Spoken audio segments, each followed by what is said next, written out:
fall.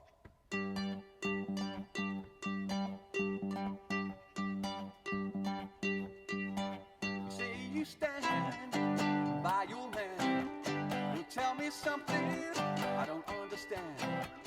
You said you love me, and that's a fact, and then you left me. Now, as I said, there's different ways of hollowing out.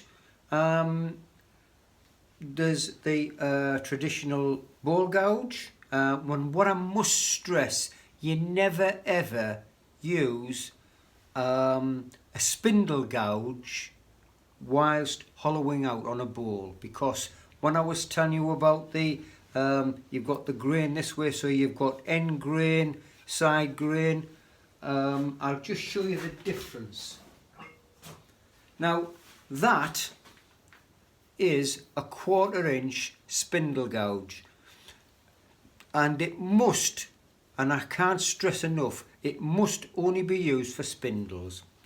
This is a 1/4 inch ball gouge, and I'm sure you can see the difference there. It's more meaty, it's a lot thicker, it's you know, you can just look at it. This is more or less flattened out. It hasn't got the two pronounced wings. This is a lot stronger, and that's the difference between a ball gouge and a spindle gouge. So you must only use, when you're hollowing out, a ball gouge. Balls hollow, you know, ball gouge. So what we'll do, we'll just nibble away from the centre. The other things what I normally use to hollow out, which I find easier for a beginner, is a Simon Hope hollower, and I find them absolutely superb. But I will do that as a demonstration in a later video. But anyway, we've got a slight hole here. It's only about 7mm, but we'll just nibble away and I'll show you how to hollow out. Right, we take the ball gouge. As I said before, this at about, facing at about 10 o'clock, 20 inches high, at my feet 20 inches apart. Rub the bevel exactly the same, and just work your way out. You remember what I said about keeping the pressure with your left hand, and also what it prevents to do, because what it really wants to do is move that way with, you know, with the centrifugal force. So let it go in, rub the bevel, and then to the centre like that.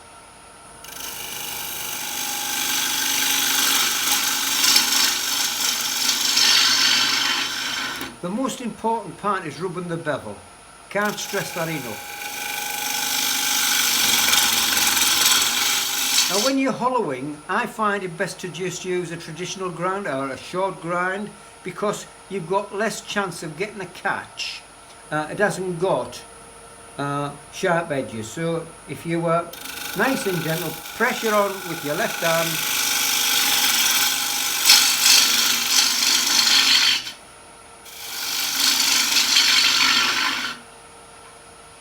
and again,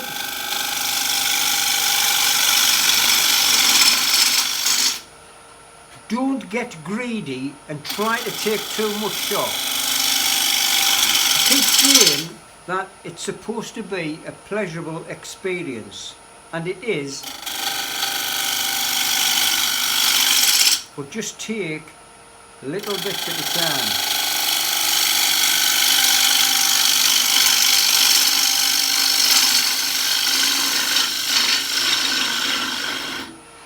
Right, we'll start again.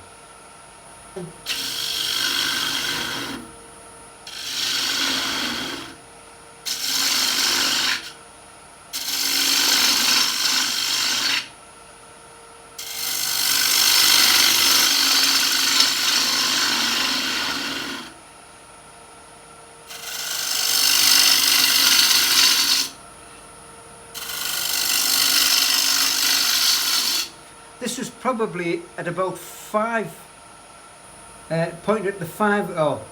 minutes past. because you are just gently taking it out, rubbing the bevel right the way through.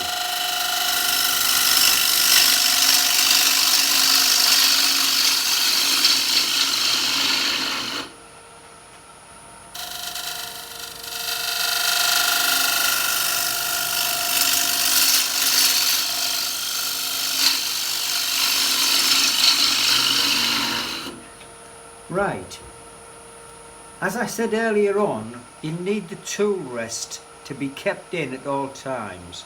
So obviously when you are cutting the inside of a bowl, what we've got to do, you can't push it in because you've got the two wings here. So if you just move it back towards you, turn it in, and then needs to go down a slightest little touch, but make sure that them edges, and then you haven't got the gap. You can't get your finger in there, so that's the best way to do it. Right, pressure on with your left hand, gently take it out, not too much at once.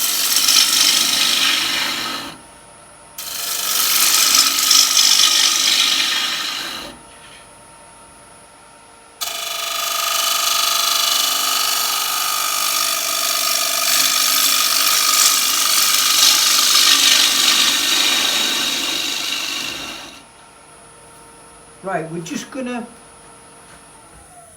stop it, have a quick look and see for thickness now. What we need is just a little bit off here, and then we can take a little bit off the top there.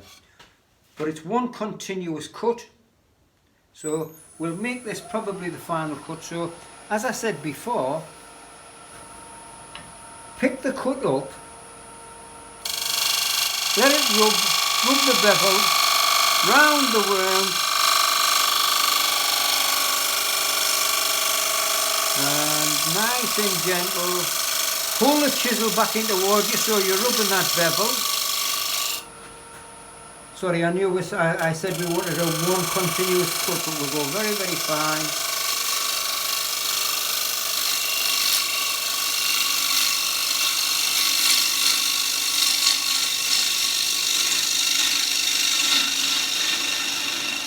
Right into the centre. We'll stop and have a look at that.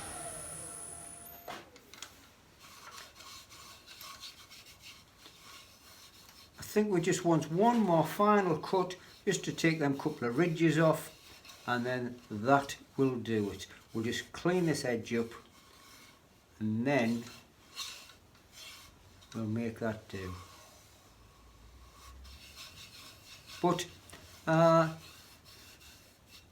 if you just take little bits at a time, and then you shouldn't go wrong. The most important part is, as I keep saying, rubbing the bevel, but I'll do this without the lathe turning.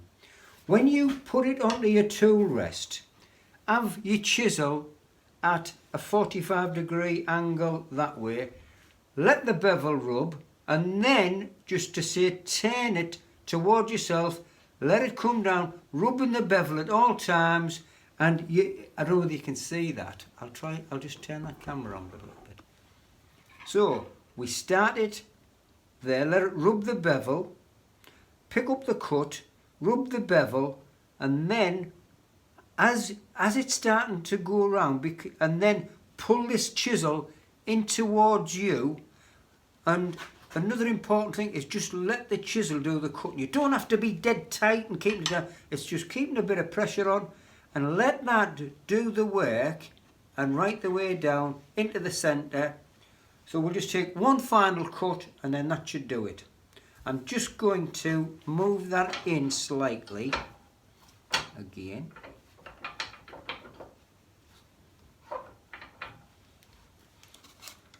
Turn that to be on the safe side.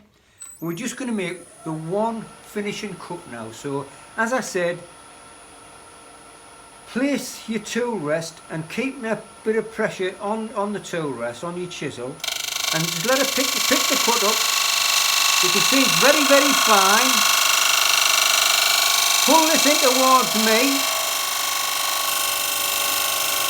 rubbing the bevel. You can see it's just to say taking the slightest little edge off, and nice and gently towards the centre.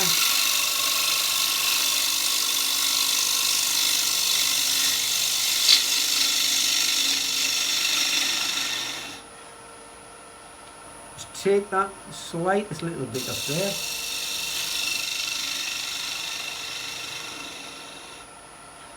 Right. Now, if you notice, you must, I can't stress this enough, you either do it bare armed and keep your hand away from there. So you do it either bare hand, but with it being so cold, make sure that your turning smock is as tight as possible, and then you've got a straight piece of clothing there what isn't going to get caught in the tool itself. Or it looks worse on video, but keep your hands or your sleeves away, but make sure that you either have nothing on there or a turning smock. Don't have anything loose, nothing near that. So we'll just take that last little bit off.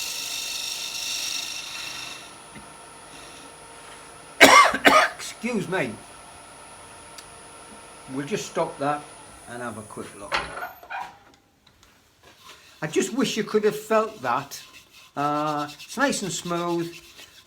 It's all ready for sanding. What we're going to, I think I'll just clean that edge up there.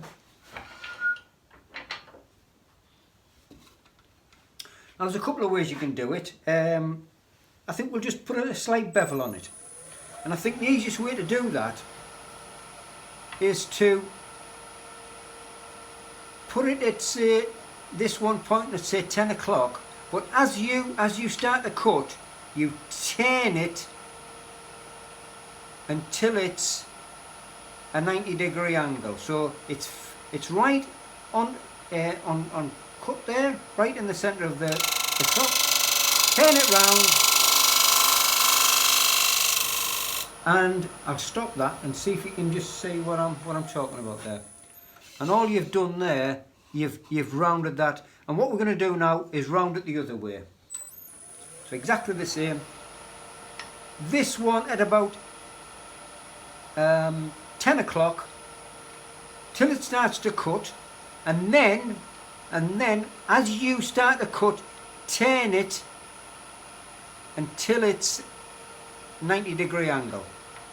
Right, 10 o'clock, nice and fine cut, turn it round, rub the bevel, and that's it, hopefully.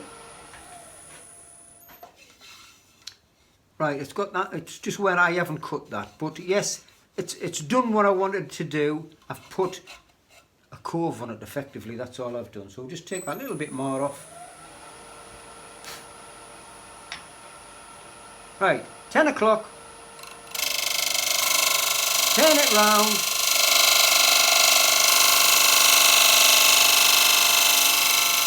and that's it. We'll just do it once the other way. So that's at 10 o'clock. Turn it round to a 90-degree angle, rub the bevel, and round like that. So that should be okay. It's not going to have a sharp point on it. Now normally what I would do now is I would sand this off. I would probably do a little bit of scraping, but I want to show you that in another video. And what we'll do then, we will scrape it off. That's a prompt for another video, and then we'll finish it as well. Well, I've got it done. Hope you enjoyed that. And to be perfectly honest, I found that really hard, because when you're trying to do it slowly, making a cut, that it's when you're doing it a lot quicker, it's a lot easier. But anyway, you can see I've got the chucking point there, and when you're putting chucking points on, make sure you've only got that 3mm gap, because you won't have it the same pressure on with your chuck all the way around. And always have it dovetailed. What I was saying about the foot, if you put that so that it's slightly in over, it'll sit on any surface and it won't move about. If you try to get it level, horizontal, it won't. You'll get a slightest wobble on it. It doesn't matter how hard you try. So just the slightest little bit of a chamfer in, the chamfer on the inside for the chuck to get hold of. Normally what I would do from then on, I would scrape it down, and then I would clean it up and put a polish on it, sand it down and put a polish on it. But I'm going to save that for another video. So anyway, I hope you got something out of it. The key points are, make sure that your tools are always sharp. They've got to be nice in a sharp condition. Excuse me. Take little bits off at a time and try, although I couldn't do that because I was doing it too slow, was to make a continuous cut from one edge to the other, if at all possible. It doesn't matter if you can't. What you've got to remember is you are not got the experience of these people who's been turning for years and years, and I haven't myself. I've only been turning for 5 years now. So don't get hung up on it having to do a continuous. Practice and practice, and that's the only way that you'll get to do it. It's not difficult, but just the slightest little bit at a time, and rub that bevel to go along, and you'll get a nice finishing cut. A lot of people say when you're finishing off, a lot of people don't do the bottom, and I always put a logo in the bottom, and then I always sand this down and polish the bottom as much as the top. And the reason being, I keep saying this, when somebody comes to your house and they have a look and they pick it up and it hasn't been done on the bottom, they put it down straight away. They don't say anything because they don't want to be rude, but it turns them straight off. And it does me. I look at it and I think, you know, you spent an hour or 2, possibly 3 hours turning, and for the sake of 5 minutes you didn't finish that bottom off. And it's so important, because people will come up and they'll pick it up and they'll admire it. As soon as they turn it over, you know, all that time has been wasted. Anyway, I'm glad you got something out of that. When I do the editing, I'll have to decide. I think it's going to be a long video, so, and I don't want to be editing too much out of it, so I might have to do it in 2 parts, 3 parts, I don't know. But I'll have to wait and see how the editing goes. Anyway, hope you enjoyed that. If you haven't already, please subscribe. Give me the thumbs up if you think I'm doing it right, for, you know, to explain things right. Other than that, I will catch up with you on the next video. Thanks for watching now. Bye.